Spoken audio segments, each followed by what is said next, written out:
مجھے میرے دوستوں سے بچاؤ، اور کوئی طلب ابنائے زمانہ سے نہیں، مجھ پہ احسان جو نہ کرتے تو یہ احسان ہوتا۔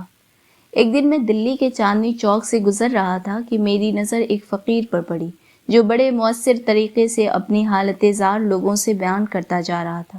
2-3 منٹ کے وقفے کے بعد یہ درد سے بھری اسپیچ انہی الفاظ اور انہی پیرائے میں دہرا دی جاتی تھیں۔ یہ طرز کچھ مجھے ایسا خاص معلوم ہوا کہ اس شخص کو دیکھنے اور اس کے الفاظ سننے کے لیے ٹھہر گیا۔ اس فقیر کا قد لمبا اور جسم خوب موٹا تازہ تھا اور چہرہ ایک حد تک خوبصورت تھا، مگر بدمعاشی اور بے حیائی نے صورت مسخ کر دی تھی۔ یہ تو اس کی شکل تھی، رہی اس کی صدا تو میں ایسا ثقیل قلب نہیں ہوں کہ صرف اس کا مختصر سا خلاصہ لکھ دوں۔ وہ اس قابل ہے کہ لفظ بلفظ لکھی جائے، چنانچہ وہ اسپیچ یا صدا جو کچھ کہیے یہ تھی: اے بھائی مسلمانوں، خدا کے لیے مجھ بد نصیب کا حال سنو۔ میں آفت کا مارا 7 بچوں کا باپ ہوں، اب روٹیوں کا محتاج ہوں اور اپنی مصیبت ایک ایک سے کہتا ہوں۔ میں بھیک نہیں مانگتا ہوں، میں یہ چاہتا ہوں کہ اپنے وطن چلا جاؤں، مگر کوئی خدا کا پیارا مجھے گھر بھی نہیں پہنچاتا۔ بھائی مسلمانوں، میں غریب الوطن ہوں، میرا کوئی دوست نہیں۔ اے خدا کے بندو میری سنو، اور میں غریب الوطن ہوں۔ فقیر تو یہ کہتا ہوا اور جن پر ان کے قصے کا اثر ہوا ان سے خیرات لیتا ہوا آگے بڑھ گیا، لیکن میرے دل میں چند خیالات پیدا ہوئے اور میں نے اپنی حالت کا مقابلہ اس سے کیا، اور مجھے خود تعجب ہوا کہ اکثر امور میں نے اس کو اپنے سے اچھا پایا۔ یہ صحیح ہے کہ میں کام کرتا ہوں اور وہ مفت خوری سے دن گزارتا ہے، نیز یہ کہ میں نے تعلیم پائی ہے اور وہ جاہل ہے۔ میں اچھے لباس میں رہتا ہوں، وہ پھٹے کپڑے پہنتا ہے، بس یہاں تک میں اس سے بہتر ہوں۔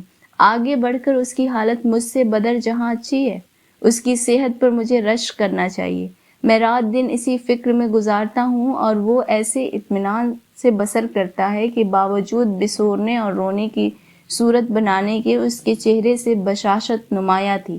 بڑی دیر تک میں غور کرتا رہا کہ اس کی یہ قابل رشک حالت کس وجہ سے ہے، اور آخر کار میں بظاہر اس عجیب نتیجے پر پہنچا کہ جسے وہ مصیبت خیال کرتا ہے وہی اس کے حق میں نعمت ہے۔ وہ حسرت سے کہتا ہے کہ میرا کوئی دوست نہیں، میں حسرت سے کہتا ہوں میرے اتنے دوست ہیں، اس کا کوئی دوست نہیں۔ اگر یہ سچ ہے تو اسے مبارکباد دینی چاہیے۔ میں اپنے دل میں یہ باتیں کرتا ہوا اپنے مکان پر آیا۔ کیسا خوش قسمت آدمی ہے، کہتا ہے میرا کوئی دوست نہیں۔ اے خوش نصیب شخص، یہی تو مجھ سے بڑھ گیا۔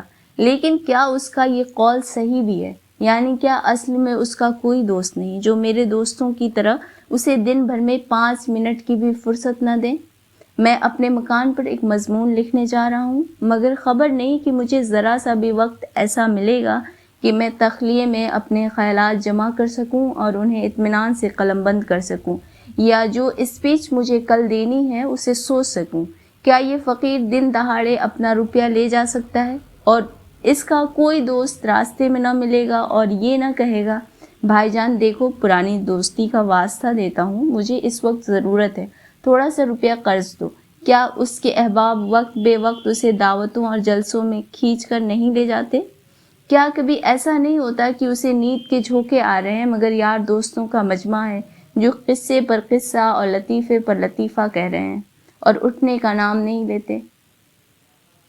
کیا اسے دوستوں کے خطوں کا جواب دینا پڑتا ہے؟ کیا اس کے پیارے دوست کی تصنیف کی ہوئی کوئی کتاب نہیں جو اسے خواہ مخواہ پڑھنی پڑے اور ریویو لکھنا پڑے؟